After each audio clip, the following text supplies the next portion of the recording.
Jordan conceals Sharon while Victor and Nick threaten a cynical Ian. Jordan seeks an insurance policy, Cole is unsure, and Mariah fears Ian may have abducted Sharon on today's episode of The Young and the Restless. When Mariah and Tessa get to Sharon's house and see Faith, they are relieved. The house is surrounded by guards. Because their mother never shows up at society, Faith is in a panic.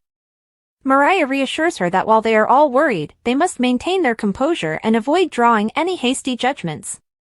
There's a problem, Faith is adamant. She storms about the room, speculating about the worst-case situations and yelling at them for not protecting Sharon. Tessa soothes them by pointing out that placing blame on one another won't lead to Sharon's location. Mariah acknowledges that this situation is made worse by seeing the man who groomed her. Somehow he must be involved. He can accomplish anything, she blurts, almost bringing Faith to tears. He doesn't seem like the kind of person who would suddenly show up to save her life, according to Tessa. What a bizarre occurrence, Mariah wants to hear all the specifics of what transpired. Tessa acknowledges that it's all a bit of a haze as they sat together. When Ian arrived, he attempted to book a table for two. She felt dizzy. When eating didn't help, she stepped outside to catch her breath and began to gasp. Before she knew it, Ian had arrived with an inhaler and was assisting her in breathing. Tessa is lucky, says Faith. Mariah finds all of this a bit too handy. While her wife is certain that this was not a random act, Tessa questions whether the gasping was simply a panic attack. Perhaps Ian spared her life to prove to her that he had changed? Faith remarks, he does sound a little religious.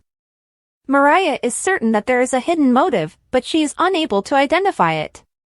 They just know that Sharon has left and Ian is present. Her mom is really in trouble if those things are related. Jordan tells Ian that Sharon is securely concealed in the car when she gets back to her room at the Red Door Motel. Until she is rid of, he will not be content. She must appear to have been driven off the road and into a watery grave, Ward reminds her. The important thing is that it appears to be poetic retribution for what she did to Heather. They can blame Phyllis for this in this way. Jordan says she won't take on any more work for him unless he starts doing the same after he has had a drink. He reminds her that he got her out of jail, and he finds it bothersome that she doesn't appreciate that. Jordan questions how many more corpses they must accumulate before she receives her share of the exchange. Ian sits down and tells her that they are almost there and that she should have some faith. When he saw Mariah's face, he sensed that.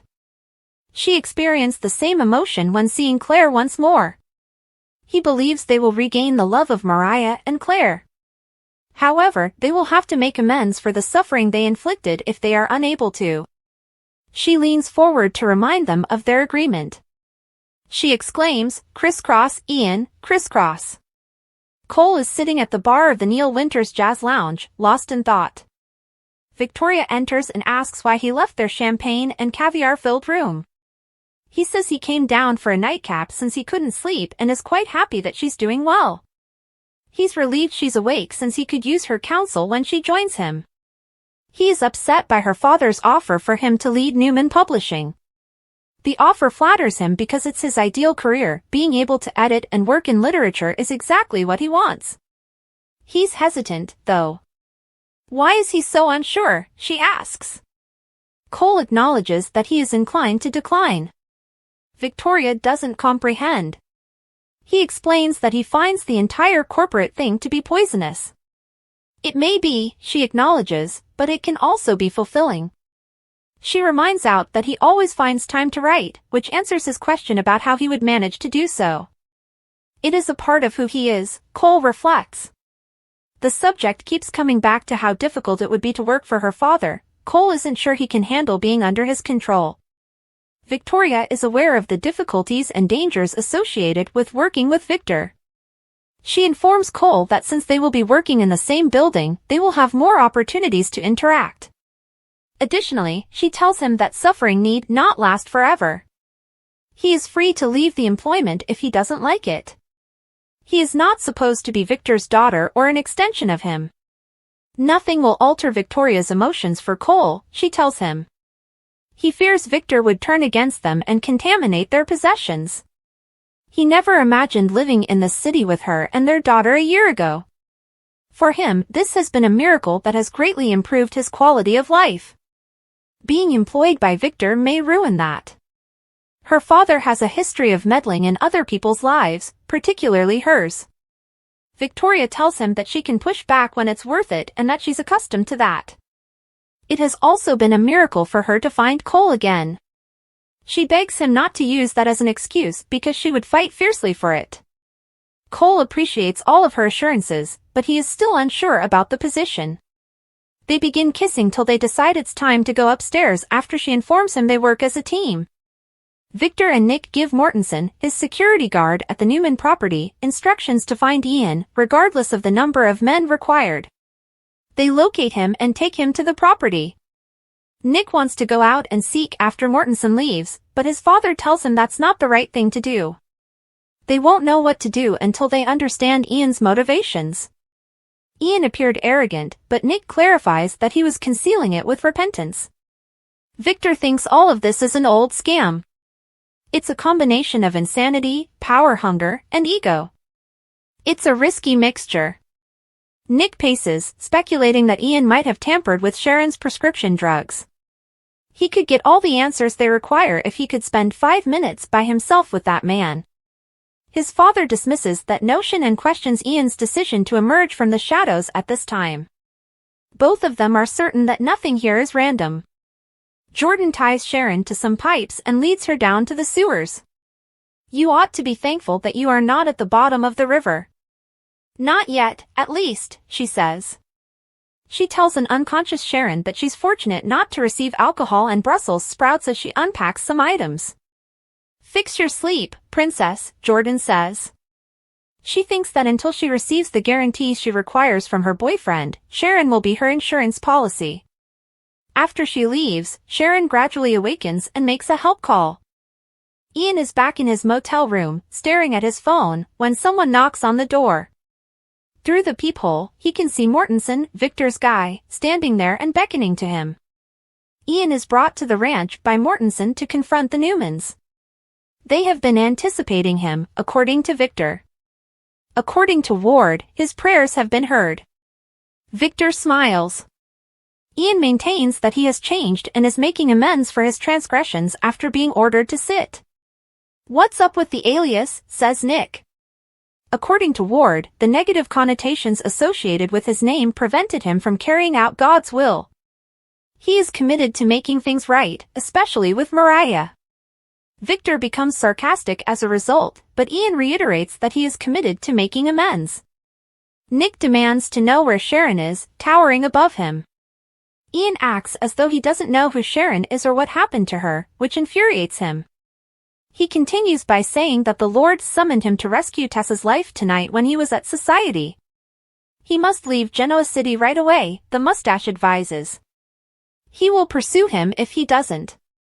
He challenges Ian, who is doubtful, to give him a go.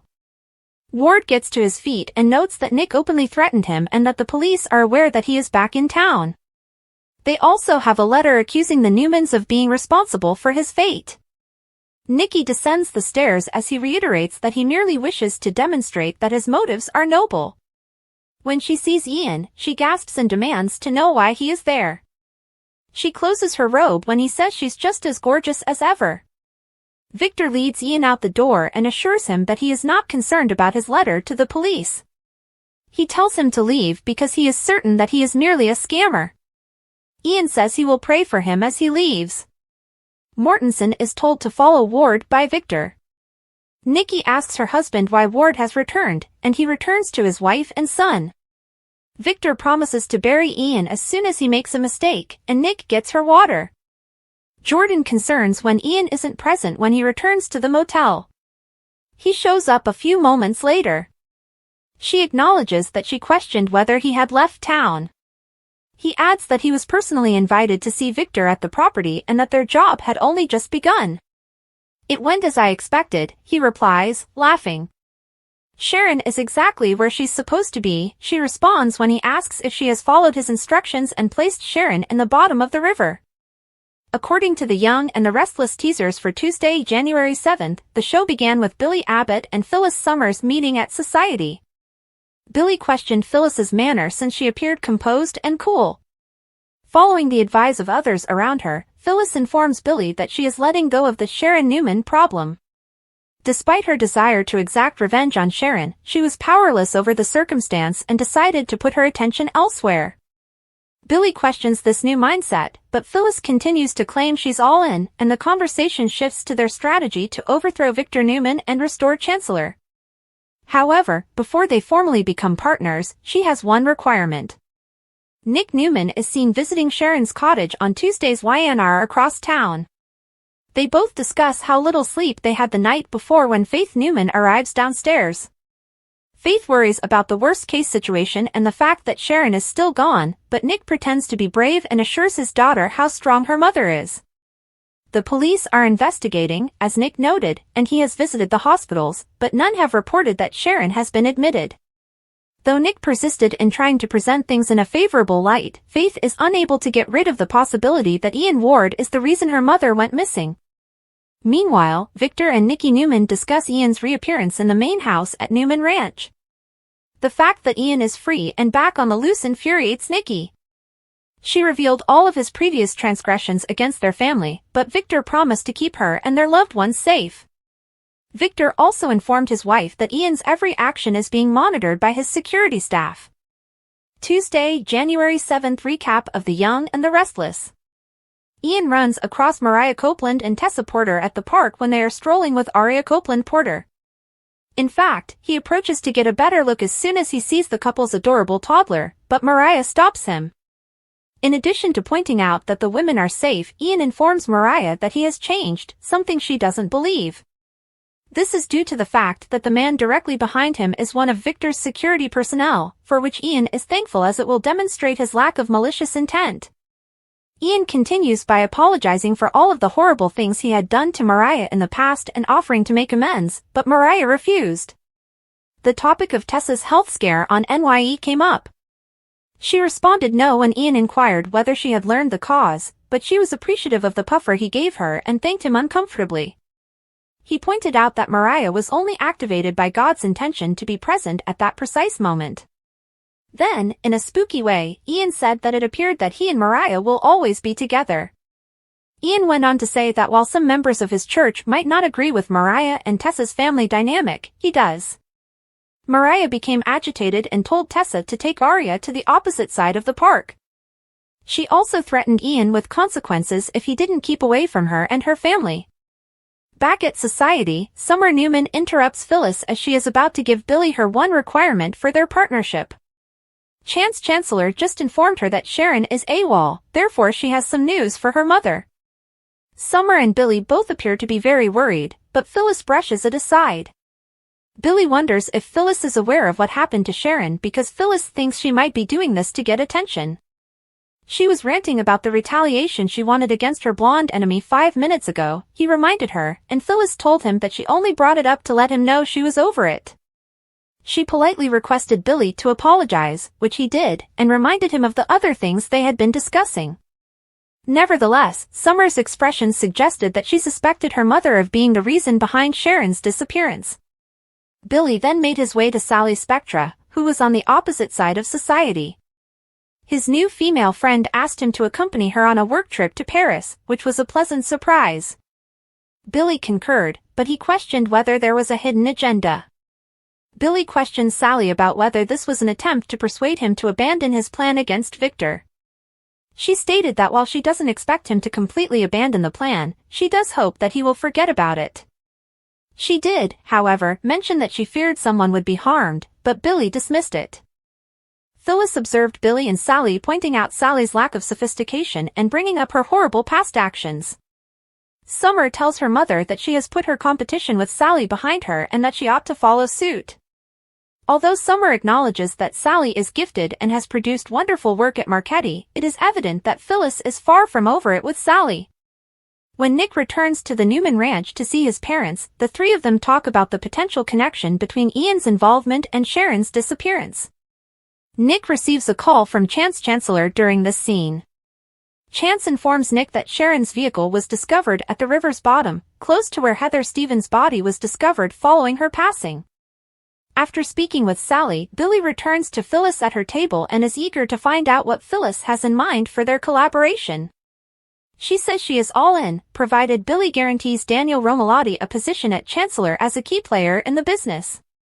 According to teasers for The Young and the Restless, Billy will probably accept Phyllis's one request as they move forward with their business plan, but will they both be taken aback when they experience some renewed passion along the way?